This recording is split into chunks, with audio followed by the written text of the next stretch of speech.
आंदोलन किया और उसी कड़ी में सामाजिक परिवर्तन के महानायक ज्योतिबा फुले जी, इस देश की प्रथम महिला शिक्षिका सावित्रीबाई फुले जी, आरक्षण के जनक छत्रपति शिवाजी महाराज जी, बाबा साहब डॉक्टर भीमराव अंबेडकर, पेरियार रामास्वामी नायकर, नारायण गुरु, संत गाडगे,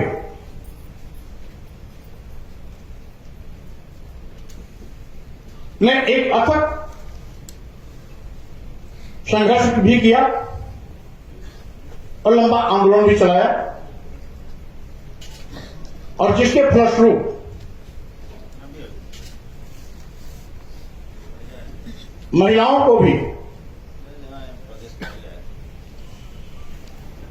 पढ़ने लिखने का अधिकार दिलाने के लिए जो संघर्ष ज्योतिबा फुले जी और सावित्रीबाई फुले ने किया था वो रंग लाया और ब्रिटिश हुकूमत के दौरान महिलाओं को पढ़ने का अधिकार मिला। शूद्र समाज में आने वाली सभी जातियां जो वर्तमान में अनुसूचित जात, अनुसूचित जनजाति और पिछड़े वर्ग के लोग हैं, इनको भी पढ़ने लिखने का अधिकार ब्रिटिश हुकूमत में ही शासनादेश जारी कर अधिकार दिया गया। आजादी के पहले यानी भारतीय संविधान लागू होने के पहले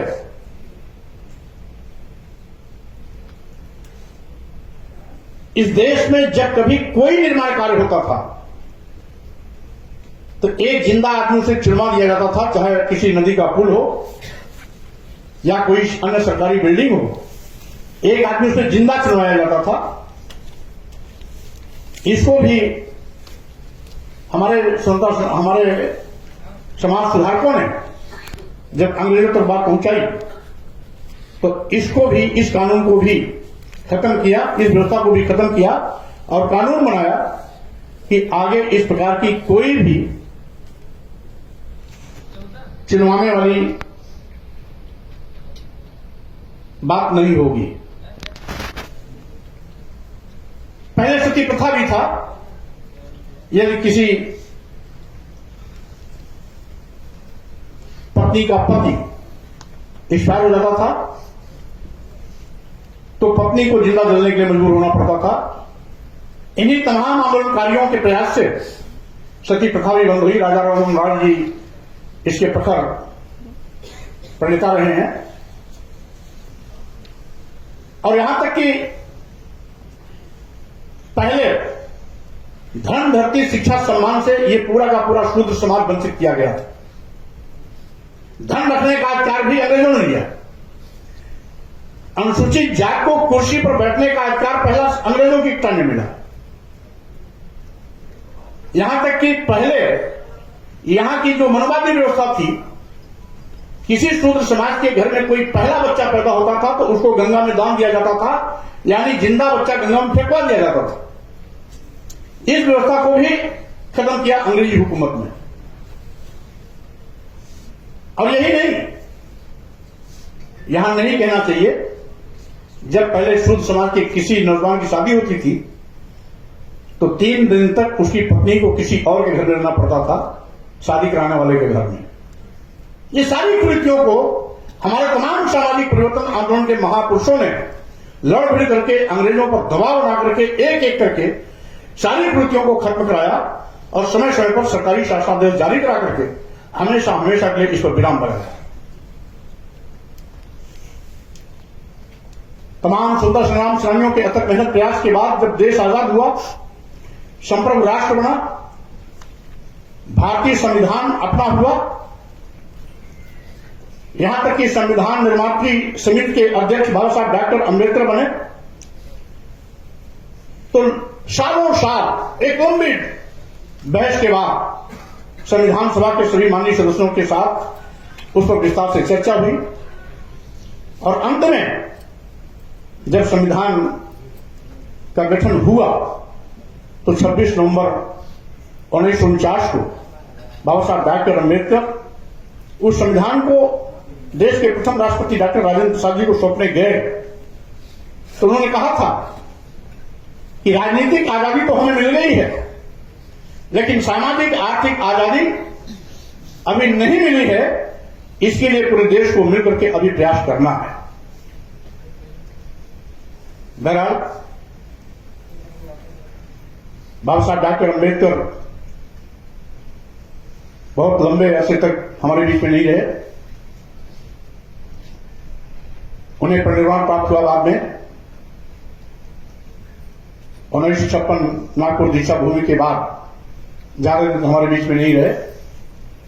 एक लंबा अंतराल आया कि भारतीय संविधान लागू होने के बावजूद भी यथास्थिति ताकतें कहीं न कहीं अपने पुराने वैचारिक विचार को सब पर थोपने की कोशिश करते रहे, क्योंकि हमारा भारतीय संविधान सबको समान अधिकार देता है। अनुच्छेद 15 जिसमें साफ स्पष्ट इस बात का निर्देश है कि हम वर्ण धर्म जात लिंग और जन्म स्थान के आधार पर किसी के साथ कोई भेदभाव नहीं कर सकते। यानी अब हम सभी समान हैं, बराबर।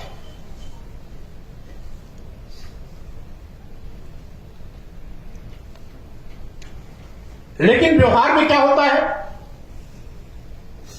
कि संविधान की भी अवहेलना कर कुछ लोग जाति और धार्मिक दम में अंधे होकर मानवता का कत्लेआम करने लगते हैं, मानवता को कुचलते रहते हैं। एक समय ऐसा आया जिसमें जात पात छुआछूत ऊंच नीच प्रकाश तक पहुंचा। ऐसे ही समय मानव कांशीराम जी इन तमाम महापुरुषों की उस विरासत को आगे बढ़ाने की कोशिश की। ये इत्तेफाक है कि शुरुआती दौर में बामसेप और डीएस4 में मानव कांशीराम जी के साथ काम करने का मुझको भी मौका मिला इलाहाबाद में। यद्यपि बीएसपी के गठन के बाद उसमें मैं चूंकि लोकदल का युवा का प्रदेश महासचिव था, मैं लोकदल में फिर से सक्रिय हो गया। इत्तेफाक से फिर 96 में मानव कांशीराम जी के साथ काम करने का मौका मिला और अंत तक उनके साथ काम करने का सौभाग्य मुझे मिला। वो एक ऐसे विचारक थे जो संविधान के अनुरूप समाज को बनाने की कोशिश में लगातार संघर्षरत रहे। वो चाहते थे कि हमारे महापुरुषों ने एक लंबा संघर्ष किया है, लेकिन जो उन्होंने कल्पना की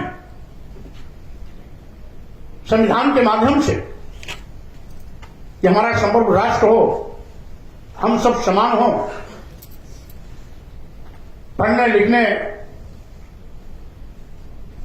मान सम्मान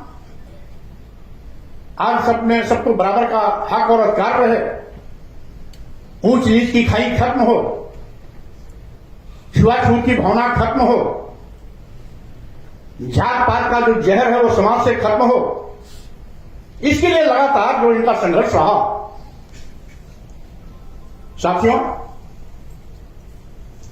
वाकई में मानव कांशीराम जी का यह प्रयास समाज में सम्मान और स्वाभिमान जगाने की दिशा में एक मील का पत्थर साबित हुआ। मानव कांशीराम का विचार घर घर पहुंचा, जन जन में पहुंचा, और उसी का नतीजा था कि समाज का अंतिम व्यक्ति,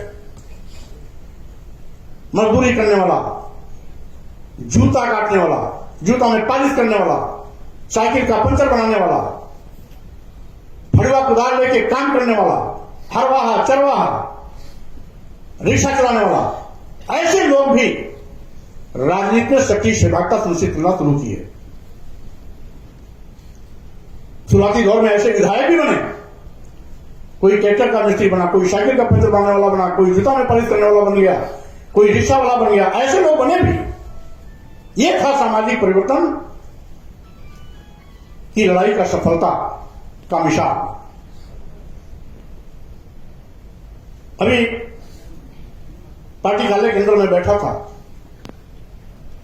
हमारे पूर्व विधायक अकेला जी, राम सागर अकेला जी यहां होंगे, वो एक उदाहरण दे रहे थे, एक अपनी स्मृति आप बता रहे थे हमसे कि जिस दिन बाबरी मस्जिद ढाई गई, नेताजी उत्तर प्रदेश के मुख्यमंत्री थे, मानवर कांशीराम जी बलरामपुर के गेस्ट हाउस में आए, उस क्षेत्र में दौरा कर रहे थे, वहां रुके, अकेला जी वहां मौजूद थे, वहां कार्यकर्ताओं से कहा, वहां उनका रुकने का कारण था, रुके नहीं, जो भी खाना आना था टिफिन में बांधे, कहा मैं रास्ते में खाता हुआ चलूंगा, मैं दिल्ली पहुंचा हूं और इस विषय पर नेताजी मुलायम सिंह यादव से बात करूंगा, क्योंकि ये छोटी घटना नहीं है, ये मस्जिद नहीं टूटी है,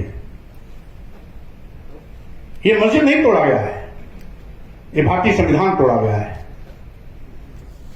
ये मस्जिद पर चोट नहीं पहुंचाएगी, ये भारतीय संविधान पर चोट पहुंचाएगी। ये मानवर कांशीराम जी उसमें बलरामपुर गेस्ट हाउस में जब कह रहे थे, अकेला जी वहां मौजूद थे। यानी उसी घटना के बाद मानवर कांशीराम जी का निरंतर प्रयास रहा और 93 में, जैसा कि माननीय चौधरी साहब ने बताया कि नेताजी और मानवर कांशीराम जी एक हुए, और उसमें जो एक हुए तो जो नारा आम रूप से प्रचलित हुआ था, मिले मुलायम कांशीराम, हवा में उड़ गए जय श्री राम, यह उन्होंने करिश्मा करके दिखाया था। तो स्वाभाविक रूप से आज भी स्थितियां कमोबेश वैसी ही बन रही है। आज अखिलेश यादव जी के नेतृत्व में मानवर कांशीराम जी को सारे के सारे सहयोगी लामबंद होकर के समाजवादी पार्टी के साथ खड़े हैं।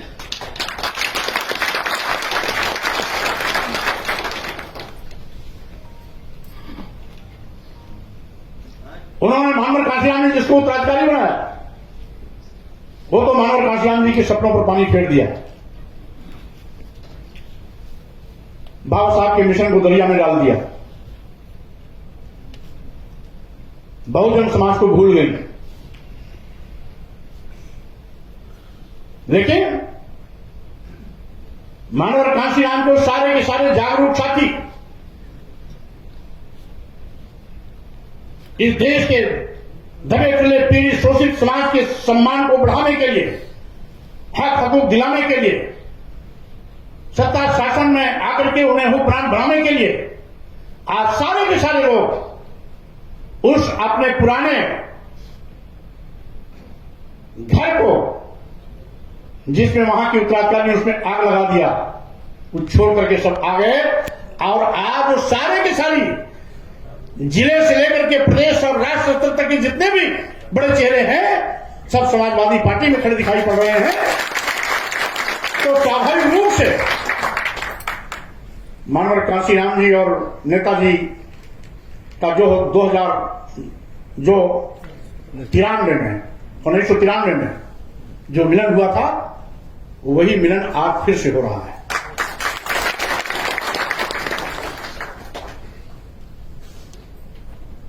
साथियों,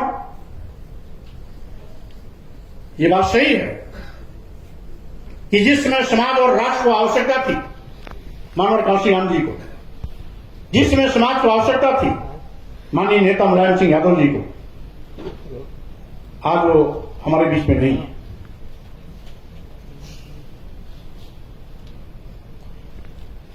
इसलिए अब हम सबकी जिम्मेदारी है कि अगर आप चाहते हैं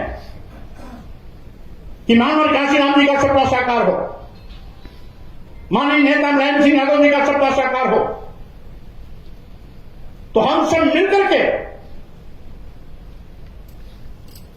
जो संविधान का उद्देशिका है, भारतीय संविधान का उद्देशिका है समाजवादी सोच के साथ